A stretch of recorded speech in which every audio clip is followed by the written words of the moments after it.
You're listening to This Podcast is for Powerful Dynamite Women, episode number 38, How to Attract and Keep the Man You Want. In this episode, I'm going to be talking about vulnerability. If you have been living under a rock, perhaps you don't know that Brené Brown had a very popular TED Talk on vulnerability. And since then, this word has really exploded out into the self-help world, and especially with women understanding what vulnerability means. Not too long ago, I would say within the last 7 years, I had a guest speaker on my first podcast, which was actually my I Heart Love Academy call-in class. I had it every first Tuesday of the month. And this coach, I was pretty impressed with him. I wanted him to share more about vulnerability. And he was like, oh, no. You don't want to be vulnerable. That means you're open for attack. And as you can probably guess, this is a very naive understanding of the word vulnerability. You can have vulnerabilities that expose you and make you open for prey, or there can be a vulnerability in the structure of a building or vulnerability in a plan. But when it comes to being vulnerable as a human and showing the parts of us that we would otherwise hide, that we're scared of sharing, even something like truth, you're afraid to really be honest. You would rather play a game and strategize on a master chessboard. You would strategize about how to have your relationship. You're up in your head, in your masculine energy, figuring it out, solving, and asking yourself, when should I say this? How should I say this? I often get asked, how do you know what to say so easily, Adrienne? And why does it work so well? I go past the game playing, any type of outcome, any type of manipulation. And I can sometimes ask you, if you're speaking with me, how do you feel? Do you want this guy back? Do you want to solve things? Do you want to attract someone new? How do you feel? We set that GPS in the direction of, I want to connect with that person. So everything else is a yes towards that person. Yes, I want to see you. Yes, I want to get together. That's your truth. There's no game playing involved. So this is about being authentic. And sometimes to be authentic, you have to be vulnerable. So it might seem like a lot of, say this, don't say that. Or say this if he's only said this. But really, when you can ask yourself, does this feel right? Am I saying this to not manipulate an outcome? And does this really in alignment with my values, the things that I want in this relationship? We want you to be vulnerable and honest with what you're feeling and be able to express that.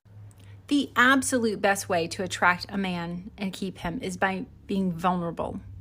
When you're vulnerable, you're open and you're honest with your feelings, and this allows men to see the real you. Now, it can be really scary to let your guard down, but it's totally worth it if you want to find love.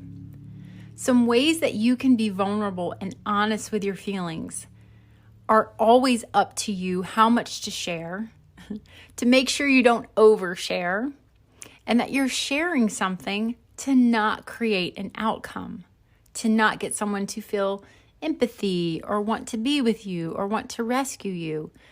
You are perfectly stable and solid on your own 2 feet. You don't need anyone to rescue you or save you. You're not trying to convince someone to love you by being vulnerable. You're simply sharing who you are. Now, one way to be vulnerable is to try on different men, or also known as quantum dating. And quantum dating means the men come in, the men come out. And you can have, I suggest, up to 5 men you're quantum dating. You're always going to have the number 1 guy you're into, the number 2 guy who's like nice, but you might like him. Number 3 guy, he's totally pursuing you, but you're not interested. And then the 4th and the 5th guy are usually men that are just popping in and out. You meet them for coffee dates, or they appear in your messenger, you talk for a little bit and they go away. Those 2 are kind of really popping in and out.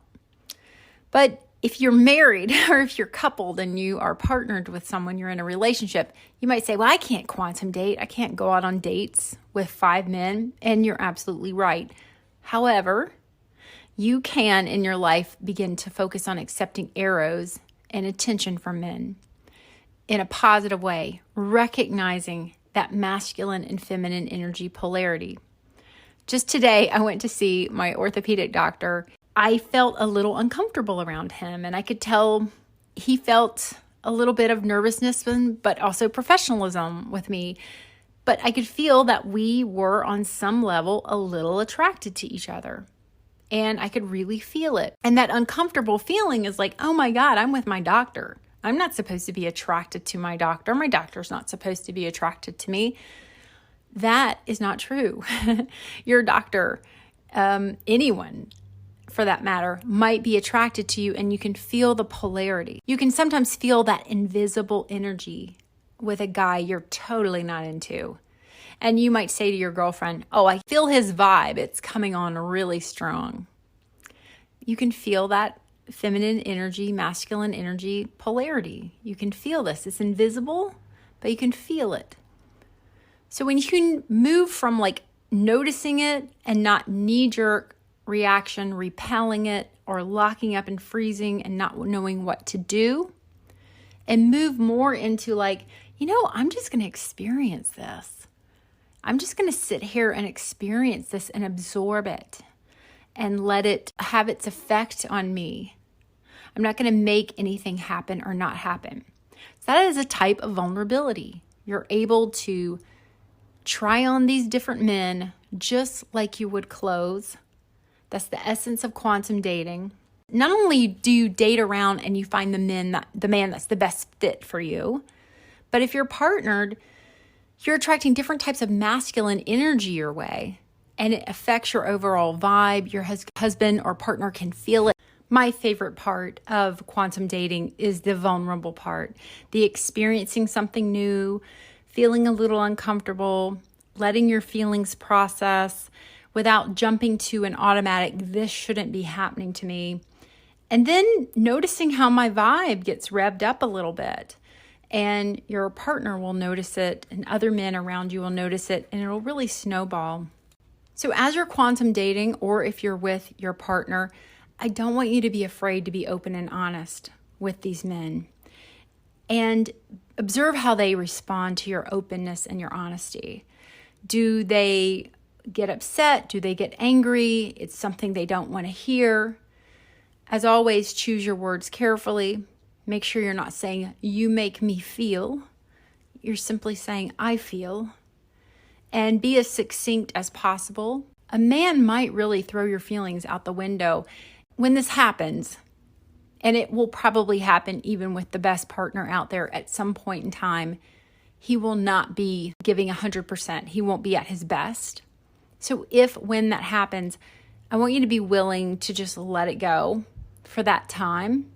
But see if it doesn't come back around and you can't practice that again instead of expecting perfection from your partner. This is another type of vulnerability. None of us are perfect.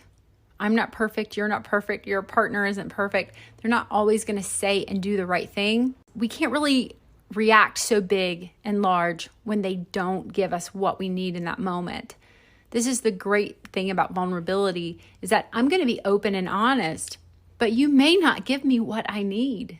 And I have to be okay with that.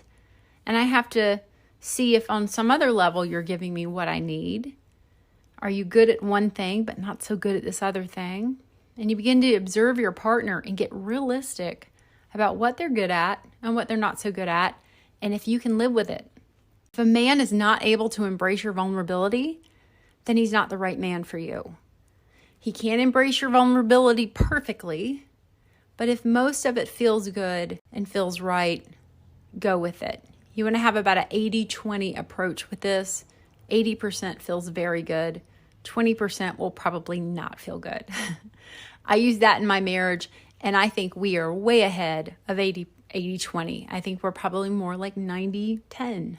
10% sometimes feels really uncomfortable. We are contracting in some way in the relationship. Now, it's also important to be vulnerable in your relationship with yourself. And this is about being honest about what you want and what you're looking for in a partner. Don't settle for anything less than what you really feel like you deserve. Now, if you can't love and accept yourself, then it's going to be really difficult to find someone who can do that for you. I had a long history of finding partners that made me feel happy because I could not be alone with myself and feel happy and feel like I had worth and value in this world. I only had worth and value when I was in a relationship. So when you get vulnerable with yourself, you can face that shadow side. You can face that dark side that doesn't think you're good enough to have a partner who earns as much money or more than you do, or a partner who's going to be faithful, or a partner who can spend enough quality time with you. If you're not vulnerable with yourself and honest about what you really need and what feels right in a relationship, or if you're seeking for someone to fill up all your holes, it's not going to be a right fit for you either. You're going to feel some dysfunction. The relationship's going to feel out of balance. Going back to masculine and feminine energy, masculine energy really is about supporting and being strong, keeping a woman protected and safe. And when feminine energy is in that constant place of that, where she's needy, nervous, clingy, doubting the man, not trustful, stepping in and doing things for him, I don't like this word, but it becomes a type of toxic or unwanted feminine energy. And then the man can also respond to that energy with a similar type of toxic or unwanted or undesirable type of energy. He might be really angry and be moody and want to isolate himself. So when you're vulnerable with yourself, you can notice when you do these things. And you can do something about it. You can get to the root of what it is you're feeling. And instead of reaching out for your partner to take care of that for you, you can find ways to address this within yourself, whether that's through doing some shadow work, speaking with a therapist, journaling, spending time finding out what it is you really need and why. Remember, no one can do that for you. Now, by being vulnerable, you are showing the world that you are open to love. Do not be afraid to let your guard down and show your true self. It is absolutely the best way to attract the right man into your life. And this is what I call being a sparkling, shiny, resilient diamond girl. You show up to the rest of the world sparkling and shimmering, and everywhere you go, people will notice you and appreciate your presence because your presence is vulnerable, real, down to earth, honest, and authentic. Honesty is a big part of this. I think vulnerability and honesty just go hand in hand. The dark side to vulnerability is manipulation. Saying something or doing something to make something happen.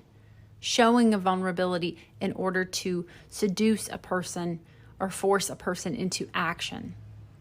So as we're about to go into the new year and the holiday season is upon us, I want you to take some time and reflect on how you're being vulnerable, how you're showing up in your relationship with everyone and yourself. If you're going to be spending time with friends and family this season, or maybe you're working retail, or maybe you're getting some time alone, ask yourself, where in my life am I being vulnerable? Where am I being dishonest with people and myself about what's going on with me? And where am I being honest and open and sharing with someone how I really feel inside? Now I'm going to go back to where I started this podcast, which was I was at the orthopedics today. I'm having some shoulder issues. I found out that I have scoliosis in part of my spine. And I'm really going to have to be doing a lot of work to make sure that my spine and my shoulder and everything stays as healthy as it possibly can be. And part of this meant being honest and vulnerable with my doctor, telling him how much pain I was in, telling him the things that I wanted to do but I couldn't do, and him really listening. If you look at vulnerability as a way to be honest with someone about both your pain, your desires, hopes, wishes, dreams, things like this, vulnerability becomes this great way of sharing your true self. And that, again, is what a man is drawn to and wants in his life. All right, everyone, I hope this episode has been really helpful. I wrote a great blog this past week about this very topic. I'm going to link it below and link also my free ebook if you don't have that already. As always, I look forward to hearing from you in the comments, and I will see you in the new year.